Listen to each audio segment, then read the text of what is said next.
ደረሰንበት ያደረስንበት ጊዜ አለ። ጠርተነው በተጨነቅ ጊዜ ባዘን ጊዜ ተስፋ ጊዜ አምላኬ ሆይ አትርሳኝ፣ እንደ ኃጢአት አትመልከት፣ እንደ በደሌ ክፋት አትሂድ ብለነው ዝም ያለበት ጊዜ አለ የለም። የእኛ እውነታውን የማትረሳው ማርያም መድኃኒት ግን ጨለማ አይደለም ለሴት ልጅ ለወንድም ያስፈራል አይደለም። አውሬ ብዙ አለ፣ ከአውሬ የከፋ ደግሞ ሰው አለ ብዙ። እሱን ሁሉ የመጣ ይምጣ ብላ ሽቶዋን ይዛ ወደ መቃብር ላይ ሄደችና ድንጋዩ ከመቃብሩ ላይ ተነስቶ አገኘች ይላል። ያን ጊዜ ደነገጠች። አስቡት የእናንተ እናታችሁ ወይ አባታችሁ ወይም የሆነ ወገናችሁ ከተቀበረበት ቦታ ላይ እንደ ልማዳችሁ ሄደን ከመቃብሩ ላይ አልቀሰን እንምጣ የሚደረገው ታርገን እንምጣ ብለን ስንል መቃብሩ ባዶ ብናገኘው ምን ይሰማል? ምን ይሰማችኋል? በጣም የምንደነግጠው ከሐዘን ላይ ሐዘን የሚጨመረው፣ ከለቅሶ ላይ ለቅሶ የሚጨመረው፣ ከመከራ ላይ መከራ ደነገጠች። መቃብሩ ድንጋዩ ተነስቶ ባዶ ሆኖ ዘወር ስትል ግን ነጭ ልብስ የለበሰ መልአክ አየች። ለምን ሕያው ከሙታን ጋር ትፈልጊዋለሽ አላት። ይሄን ሲላት እሷ የመሰላት እሱን የሰረቀው ጌታ ከመቃብሩ የወሰደው መስሏት እንዲህ የሐዘንተኛ አይኑ ይላል በካማ ነው ይላል። ቀኝ ግራ ፊትም ኋላ ይጠንክናል፣ አይረጋጋም። በተለይ የሚወደው የሚያከብረው ሰው በዚያ ላይ ሰው ካልተገኘ የት ይዞ ነው የት ጠርታ ነው ምን ሆኖ ነው እያለ መንገዱን ያያል። አራቱ ማዕዘን መንገድ ካለ አራቱ ማዕዘን ሁሉ እየተዛወረ ያያል ይላል። ምክንያቱም ሐዘኑ የሚካፈለው ሰው ይፈልጋል፣ ጭንቀቱን የሚካፈለው ሰው አብሮት የሚቆም የሚያጽናና ሰው ይፈልጋልና እመቤታችን ማርያም መግደላዊት አይኗ መባከን ጀመረ። መልአክ ካነጋገራት በኋላ ዘወር ስትል ከኋላዋ ጌታን አየችው። ከየት አየችው? ከኋላዋ። እኛ ተነስንሄድ የማይተወን አምላክ ሁልጊዜ የሚጠብቀን ሁልጊዜ የሚረዳን ተስፋው ጊዜ ተስፋችን መድኃኒታችን ከኋላዋ። አንቺ ሴት ታለቅስ ነበረ፣ ምርር ታለቅስ ነበረ። ምክንያቱም መቃብሩ ባዶ ሆኗል። ያሰበችው ነገር አላከናወነችም። አንቺ ሴት ምን ያስለቅስሻል ብሎ ራሱ ጌታ አነጋገረ። ወገኖች በጧት ከመጣን የሚያነጋግረን ማን ነው የሚያነጋግረን? እግዚአብሔር። እኛ ስንፈልገው የሚፈልገን ማን ነው? እግዚአብሔር። ስናለቅስ እናትን የሚያመስልን ማን ነው? እግዚአብሔር። ስናዝን ስንተግዝ የሚያረጋጋን የሚያጸናን ማን ነው? እግዚአብሔር። በራበን ጊዜ የሚያበላን ማን ነው? እግዚአብሔር። በተሰደድን ጊዜ ጠላት እንዳይመታን ጋሻ መከታ ሆኖ በቅዱሳን ምሕረት የሚያስጠብቀን ማን ነው? እግዚአብሔር። ስለዚህ ማርያም መግደላዊት በጨለማ መጣች፣ ያለ ዋጋ አላስቀራትምና አነጋገራት። ምን ያስለቅስሻል አላት። የአትክልት ጠባቂ መስሏት ነበር ይላል። ጌታ የተቀበለው በጌቴሴማኒ ቦታ አካባቢ ስለነበር ጌታ ሆይ አለች። ደግሞ እንደ መልአኩ እሱ ነው። እባክህ ሰርቀኸው ከሆነ እባክህ ስጠኝ፣ ሽቶ ልቀባው ነው አለች። በዚያ ጊዜ ምን አላት? ማርያም የሚል ድምፅ አሰማት። እግዚአብሔር ምርር ብለን ጸንተን እስከምንጠራው እስከምንለው ይጠብቅ። ከእኛ የሚፈልገው ነገር አለ። እንድንጠራው፣ እንድንፈልገው፣ እንድንሻው ባለበት ቦታ እንድንሄድ ይፈልጋል እግዚአብሔር። እስከዚያ ድረስ ማንነቱን ሰውሯት ነበረ። ከዚያ በኋላ ግን ማርያም ብሎ ድምፁን ሲያሰማ አይነ ልቡናዋ አበራላት። የእኛን አይነ ልቡናችን ያብራል። ያን ጊዜ ግን ስትሰማው በሕይወት እያለ አስተማሪዋ ስለነበረ መምህሯ ስለነበረ ድምፁን ታውቀው ነበርና ረቡኒ ብላ ሰገደችለት። መምህር ወይ ማለት ነው ትርጓሜ። የዮሐንስ ወንጌል ምዕራፍ 20 ሙሉ ነው ገብታችኋል። ረቡኒ አለችው። ያን ጊዜ ሰገደችለትና እንደውም ከፍቅሯ የተነሳ እንደ በፊቱ መስላት ህዳ ልትይዘው ስትፈልግ አትንኪኝ አላት። ስለ ሁለት ነገር አትንኪኝ አላት። ስለ ሁለት ነገር አንደኛ እንዴት እኔ ሞት ይዞ ያስቀረዋል ብለሽ አሰብሽ? አንደኛ እንዴት እነሳለሁ እያልኩ ሳስተምር ኖሬ አብረሻቸው ከሐዋርያት ስትማሪ ኖረሽ በሦስተኛው ቀን እንደምነሳ ሰምተሽ ስታበቂ ለምን ረሳሽው? እኔ እኮ ሞት የማያስቀረኝ ትንሣኤና ሕይወት ወተንሣኤኩ በሥልጣነ ዚአየ፣ ሌሎቹ ሊነሱ በእኔ ፈቃድ በአባቴ ፈቃድ ነው፣ እኔ ግን በራሴ ፈቃድ ነው።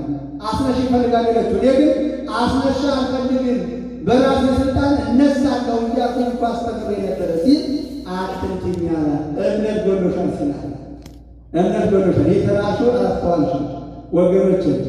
የተራረው ባለማስተዋል እኮ ነው ጎደሎ የሚገጥም። ኃጢአት የምንሰራው በደል የምንሰራው ስንፍና የሚይዘን እኮ ያን የሰማነውን ነገር ባለማስተዋል ነው። ካስተዋል ነው በረከት እናገኝበታለን፣ እንጠቀምበታለን፣ ዋጋ እናገኝበታለን። አንደኛው ስላላመንሽ አትንኪኝ አላት። ገና እምነትሽ አልጸናም፣ መጽናት ያስፈልግሻል ሲል ነው ይላል። ሁለተኛው ግን አትንኪኝ አላት። ቅዳሴን አባቶቻችን ካህናት፣ ዲያቆናት ልብሰ ተክህኖ ለብሰው ቅዳሴ ከገቡ በኋላ ሰማያውያን የሚሆኑ እነሱን መንካት አይገባም ሲባል መዳሰስ አይገባም ሲል ነው እና የክርስቶስ ልብስ ነው። አልባስ መሰለ ክርስቶስ። ይሄ የምንለብሰው ልብስ ኢየሱስ ክርስቶስ ነው። ቤተ ክርስቲያን መጥተን ጊዜ ነገራችኋለሁ። የተቀመጥንበት ወንበር የክርስቶስ አካል ነው፣ የክርስቶስ ልብስ ነው። አንድ ሰው ታሞ አይኑ ታሞ ወይ ቁስል ታሞ መጥቶ መሬቱን ብስብስ አድርጎ ወይም ግድግዳው አይኑ ሲያብስ ሲነካው አይኑ የሚበራለት የክርስቶስን አካል ስለሚዳስስ ነው። የሚፈውስ እግዚአብሔር ስለሆነ፣ የሚባርክ እግዚአብሔር ስለሆነ፣ ስለዚህ ልብሰ ተክህኖ ከለበሱ በኋላ ሰማያውያን ናቸው። ሰማያውያን በሥጋ ምድራውያን ሲሆኑ በአገልግሎታቸው እንደ መላእክት ናቸው። መላእክት ሊዳስስ ይችላሉ? መላእክት ሊዳስስ ይችላል? መላእክት የለም። ስለዚህ እኛ ካህን ሲያውቅ ምን ይመስላል? ሰው ይመስላል ይባላል። ጸበል ሲያውቅ ውሃ ይመስላል። ግን በሚያደርገው ድንቅ ነገር ውሃ ጸበል መሆኑ ይታወቃል። ውሃ ላይ የተባለው ወደ ጸበል ስንገባ ተቃጠልኩ ይሰማል። ተቃጠልኩ ያን በሽተኞች ሲፈወስ ከውሃ አልፎ ንጹሕ ውሃ ከሆነ ውሃ ሊፈውስ አይችልም። ውሃ ምናልባት የቆሸሸ ሊያጠራ ይችላል። በጽማ ጊዜ ጠጥተን ልንረጋበት እንችላለን እንጂ ኃጢአትን ሊያነጻ ቁስለ ሥጋ ቁስለ ነፍስን ሊፈውስ አይችልም። ጸበል ስለሆነ ግን በዚያ ውስጥ የእግዚአብሔር መንፈስ ቅዱስ ቃል የእግዚአብሔር ኃይል ስላለበት ያ ውሃ ያለው ጸበል ሰዎችን ሲፈውስ ከሥጋ ቁስል ከነፍስ ቁስል ሲያድናቸው እናያለን። እና ቅዱሳን መላእክት መዳሰስ እንደማይችሉ ሁሉ ቅዱሳን ካህናትንም እንዳትነኩ ሲል አትንኪኝ አላት። ይህን ካለ በኋላ ግን ወደ አባቴ አላረኩም፣ ገና ካረኩ በኋላ እልክላቸዋለሁ ያለው ቀን ለመላክ እና ባጭሩ ዛሬ ባለ ሀምሳ የተባለው ቀን የምናከብረው ከብሉይ ኪዳን ጀምሮ ሲከበር የነበረ በዓል እንደሆነ በዚያ በበዓለ ሰዊቱ ፈንታ ዛሬ ቅዱሳን ሐዋርያት እሸት ይዘው ቀርበዋል። ቅዱሳን ሐዋርያት ምንድን ነው እሸቱ? እስራኤላውያን በዓል የሚያከብሩት እሸት ይዘው በመቅረብ ነበር አይደል? ይሄ በዓል የሚያከብሩት። በአዲስ ኪዳን ደግሞ ቅዱሳን ሐዋርያት ደግሞ እሸት ይዘው ቀርበዋል። ያ እሸቱ ምንድን ነው? የሐዋርያት ሥራ ምዕራፍ 2 እስከ መጨረሻ ነው። ምን ይላል? መፍትሕ ከሰጣቸው በኋላ ቅዱስ ጴጥሮስ ቆሞ ማስተማር ጀመረ። የሞትን ጣር ድል አድርጎ እግዚአብሔር አስነሳው እያለ ስለ ክርስቶስ ትንሣኤ ሲናገር ሳለ ከተለያዩ አህጉራት ከተለያዩ ዓለማት መጥተው ስለነበረ ያንን በዓል የሚያከብሩት በዚያን ሰዓት ስንት ቋንቋ ተገለጠላቸው ለቅዱሳን ሐዋርያት? 72 72ኛው የራሳቸው 71 ነው። አንዱ መጀመሪያ የሚያውቁት 71 ተገለጠላቸው፣ በአንድ ላይ 72 ሆነላቸው።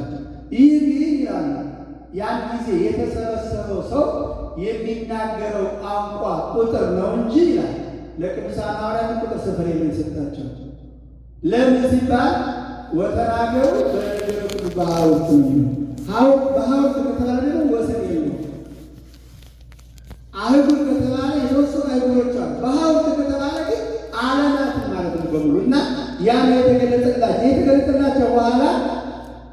ጴጥሮስ ቆሞ የሚያስተምረው ያው ማስተምረው በአማርኛ ነው አይደል?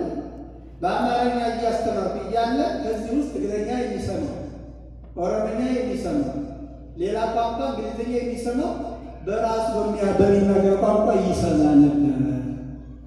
ቅዱስ ጴጥሮስ የሚናገረው በዕብራይስጥ ቋንቋ እዛ የነበሩ 72ቱ የተቀመጡት እንኳ የተለየ ወገን የሚሰሙት ያን ሰዎች ግን የሚሰሙት በራሳቸው ቋንቋ ነበረ። ስለ ክርስቶስ ትንሣኤ፣ ስለ ክርስቶስ መሞት ሲያስተምራቸው ያን ጊዜ ምን አሉ? ሁሉም ቃሉ ከሰሙ በኋላ መጡና ምን እናድርግ አሉ። ቅዱስ ጴጥሮስ ምን እናድርግ? ያስተማርከው ትምህርት ገብቶናል፣ ተረድተንሃል፣ ምን እናድርግ አሉ። ንስሐ ግቡ አላቸው።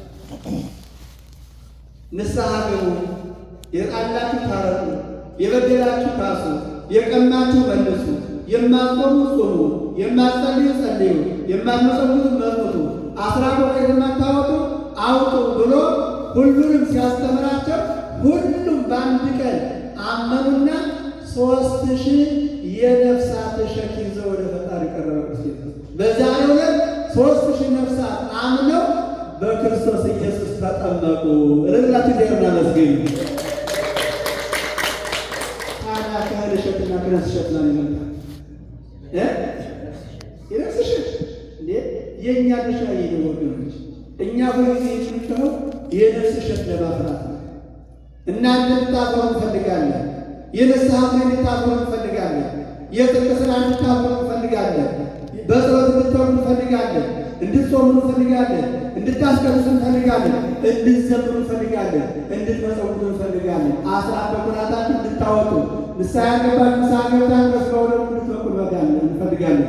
ቅዱስ ጴጥሮስ በአንድ ቀን 3000 ነው ያፈራ። እኛ ግን በየቀኑ አንድ ሰው እናፈራ። ስለዚህ የማን መጥፋት? የሰኞቹ ያስተምራል። ሁለታችን ከወቀሳ ከከሰሳ አንድንም። የሚያስፈልገው ቃሉን ሰምተው ምን እናድርግ ያሉ እናንተ ወገኖች እንድታደርጉ ይገባል። በቤተክርስቲያን ምንድን ነው የሚያስፈልገው? ምንድን ነው የሚጠበቅብን? ጾም ነው? ጸሎት ነው? ስግደት ነው? ቁርባን ነው? ምንድን ነው? ቤተክርስቲያን ጊዜ ስጋውን ትመጣለች፣ ደሙ ትቀዳለች፣ እንካችሁ ብሉ እያለች ነው። እኛ ግን በቀጠሮ ነው ያለ። ትናንትና አባቶቻችን ቀን ነው፣ ነገ ልጆቻችን ቀን ነው። ዛሬ ስራ የሚሰራት የምንመላለስበት ብርሃን ሳለ ተመላለሱ የተባለበት የብርሃን ቀን ዛሬ ነውና በዛሬው ዕለት በተሰጠን በዕድሜያችን ዕለት ንስሐ ገብተን የጣላን አርቀን የበደልን ክሰን ሥጋውን ደሙን እንድንቀበል አምላካችን ይፍቀድልን። ለቅዱሳን ሐዋርያት መንፈስ ቅዱስ ከሰጣቸው በኋላ እስከ ዓለም ፍጻሜ አብረዋቸው የሚሆኑ 3 ኪዳኖችን ሰጥቷቸው እንዳትረሱ ያለ 3 ኪዳኖችን ሰጥቷቸዋል።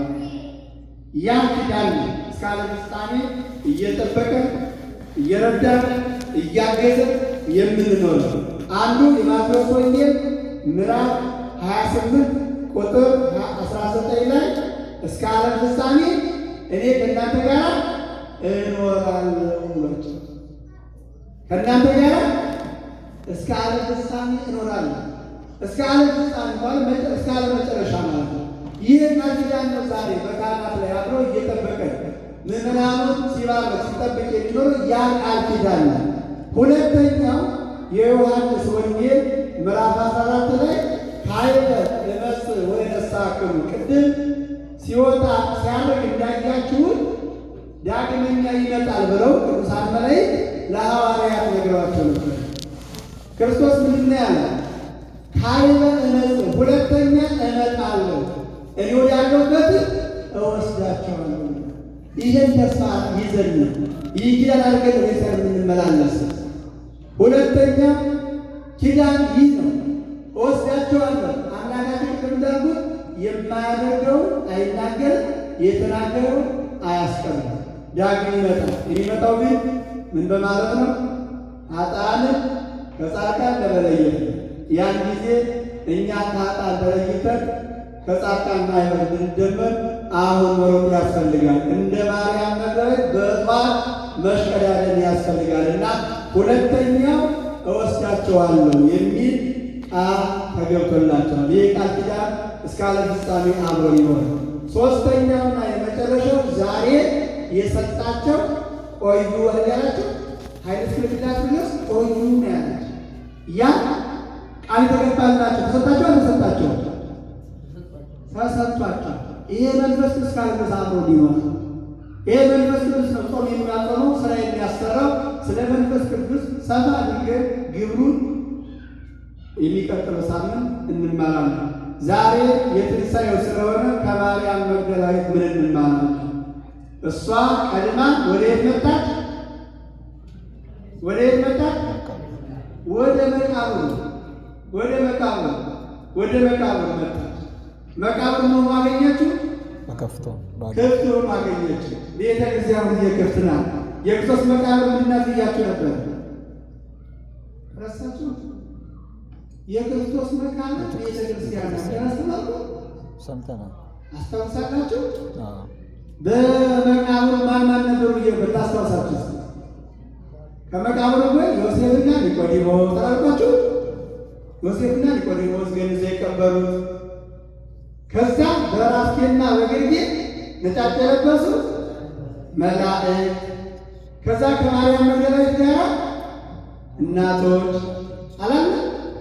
ከዛ ጴጥሮስና ዮሐንስ ስንት ነገሮች ተገኙ? ስንት ነገሮች ተገኙ? ከመቃብሩ ዮሴፍና ኒቆዲሞስ የአንደኛው ካህንና የሁለተኛው ካህን ምሳሌዎች ናቸው የገነዙት። ዛሬ ካህኑ ሲሆን ደግሞ ኢየሱስ ሊቀ ካህናትን በከመገነዙ ወስፍ ወኒቆዲሞስ ከማሁ ስምርለን እያለ ነው። ንፍቅ ቄሱ ከአንደኛው ካህን የሚቀበለው በማይፈል ያ የክርስቶስ መቃብር ቤተክርስቲያን ስለሆነች ነው። ወደ ቤተክርስቲያን ነው ማርያም ላይ የተገሰገሰችው። ድንጋዩ ተነስታ አገኘችው ማለት ቤተክርስቲያን እስከ ዓለም ምጽአት ድረስ ክፍት ናት። የሚመጣ ቢኖር ልጹም የሚኖር ልጸልይ የሚኖር ቤተክርስቲያን ሁልጊዜ ክፍት ናት ለማለት ነው። እንደገና ሌላው ያ ድንጋይ የተባለው 5500 ዘመን ሙሉ ተጭኖ የነበረው መርገም በደል ያ ነው በክርስቶስ ትንሣኤ የተወገደልን። ስለዚህ በዛ ዮሴፍና ኒቆዲሞስ ተገኙ ብለናል። ቅዱሳት አንስት እኔና እናንተ ምዕመናን ወክለው ተገኙ ቤተክርስቲያን። ከዛ መላእክት ይባላል። መላእክት የአንደኛውን ዲያቆንና የሁለተኛውን ዲያቆን ወክለው ተገኙ። ቅዳሴ የሚቀደሰው ዲያቆንና በካህን ስለሆነ እንደገና ማንቀሩ ጴጥሮስና ዮሐንስ ቀሩ። ጴጥሮስ የፓትርያርክ፣ ዮሐንስ የአስተዳዳሪ የአለቃ ምሳሌ ቤተክርስቲያን እነዚህ ሁሉ አከናዋን የምትኖር አቅፋን የምትኖር የራሷ ፓትርያርክ አለ፣ የራሷ አስተዳዳሪ አለ፣ የራሷ ቅዳሴ አለ፣ የራሷ አማኞች ክርስቲያኖች አለ። ስለዚህ ማርያም መግደላዊት የተገሰገሰችው ወደ መቃብሩ ወደ ክርስቶስ ቤተክርስቲያን ነው ማለት ነው። ስለዚህ ወደ ቤተክርስቲያን ስንገሰግስ ክርስቶስን እናገኘዋለን።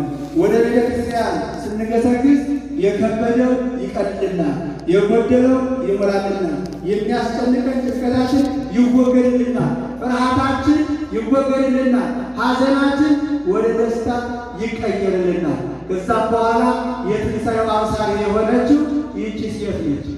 መቃብሩ ባዶ ነው ብላ አዝና የነበረችው ተከዛ የነበረችው እንደተነሳ ሲነግራት እየሮጠች ላይ መጀመሪያውን ትንሣኤ ያበሰረች ለቅዱሳን ሐዋርያት። ስለዚህ እኛ ማልደ በመጣን ቁጥር የጌታን ትንሣኤ እንሰማለን፣ የጌታን በረከት እናገኛለን። መድኃኒዓለም ክርስቶስ ይባርከናል፣ የትንሣኤውን ብርሃን ያበራልናል፣ የትንሣኤውን በረከት ይልክልናልና እንደ ማርያም መግደላዊት ረፈደ ለኪዳን ነጋ ለኪዳን ረፈደ ለቅዳሴ በዕለተ ሰንበት የምተኙት እንቅልፍ ይቅርባችሁ። እንደ ማርያም መግደላዊት በጣም መምጣት ሞክሩ። መምጣታችሁ በጣም ጥሩ ነው፣ ግን እያረፈዳችሁ ማርያም መግደላዊት ቶሎ በማለዳ በመሄዷ ከሁሉ ከሐዋርያት በፊት ደስታውን ያገኘች በረከቱን የተጎናጸፈች። ስለዚህ ቤተ ክርስቲያን ቀድሞ በመጣን ዋጋ የሚገኝ እና ስለዚህ ሁላችንንም ከማርያም መግደላዊት የምንማረው ማልዶ መነሳትን፣ ወደ ቤተ ክርስቲያን መገስገስን፣ ጌታን መፈለግን ጌታን ፈልገን ስንሄድ የከበደው እንደሚቀልል የጎደለው ደግሞ ከማርያም መግደላዊት እንማራለንና ለማርያም መግደላዊት ያበሰራት ትንሣኤውን ለእኛም ያብስረን። ያው የራሱ